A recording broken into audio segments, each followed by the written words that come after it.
Rajkot marketing યાર્ડમાં અત્યારે અનાજની આવક બંધ છે. રાજકોટ માર્કેટિંગ યાર્ડમાં હવે રાબેતા મુજબ આગામી 2 એપ્રિલથી વિવિધ જર્સીનીઓની હરાજી શરૂ થશે. ત્યારે આજે રાજકોટ માર્કેટિંગ યાર્ડમાં કાચી કેરી, ટમેટા, બટાકા સહિતની શાકભાજીની આવક થઈ છે.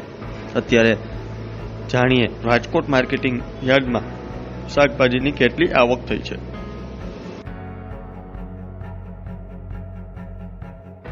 રાજકોટ માર્કેટિંગ યાર્ડમાં કાચી કેરીની 140 ક્વિન્ટલ આવક થઈ છે.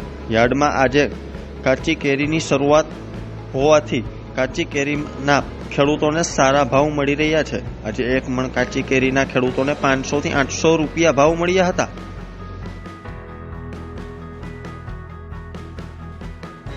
રાજકોટ માર્કેટિંગ યાર્ડમાં આજે 100 થી વધારે બટાકાના પાકની આવક થઈ હતી. આજે રાજકોટ માર્કેટિંગ યાર્ડમાં 3220 ક્વિન્ટલ આવક થઈ હતી. ખેડૂતોને 270 થી 580 રૂપિયા મળ્યા હતા. યાર્ડમાં બટાકાની આવક વધારે થતા યાર્ડ બટાકાથી ઉભરાયું હતું. રાજકોટ માર્કેટિંગ યાર્ડમાં લીંબુના ભાવ ખેડૂતોને સારા મળતા ખેડૂતોમાં ખુશી જોવા મળતી હતી. કારણ કે ખેડૂતોને 1 મણ લીંબુના ભાવ 1400 થી 2000 રૂપિયા મળ્યા હતા. યાર્ડમાં આજે લીંબુની આવક 295 ક્વિન્ટલ થઈ હતી.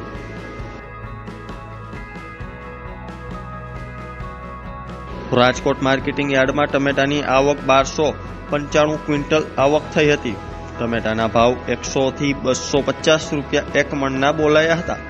ટમેટાની સાથે સાથે મરચાની 296 ક્વિન્ટલ આવક થઈ હતી. લીલા મરચાના ભાવ ખેડૂતોને 450 થી 1050 રૂપિયા ભાવ મળ્યા હતા.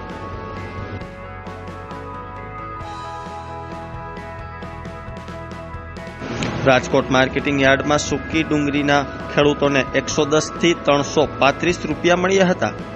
રાજકોટ માર્કેટિંગ યાર્ડમાં આજે સૂકી ડુંગળીની 1580 ક્વિન્ટલ આવક થઈ હતી. ભાવ સામાન્ય એવા મળતા ખેડૂતોના ચહેરા પર નિરાશા જોવા મળી હતી.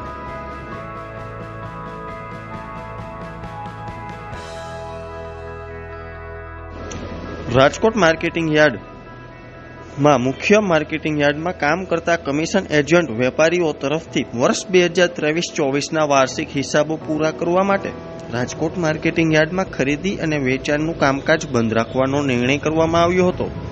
રાજકોટ માર્કેટિંગ યાર્ડ 2/4/2024 એટલે કે મંગળવારથી રાબેતા મુજબ ચાલુ થશે. આમ રાજકોટ અને રાજકોટ જિલ્લાના ખેડૂતો પોતાનો પાક લઈને વેચવા માટે રાજકોટ માર્કેટિંગ યાર્ડને વધુમાં વધુ પસંદ કરી રહ્યા છે.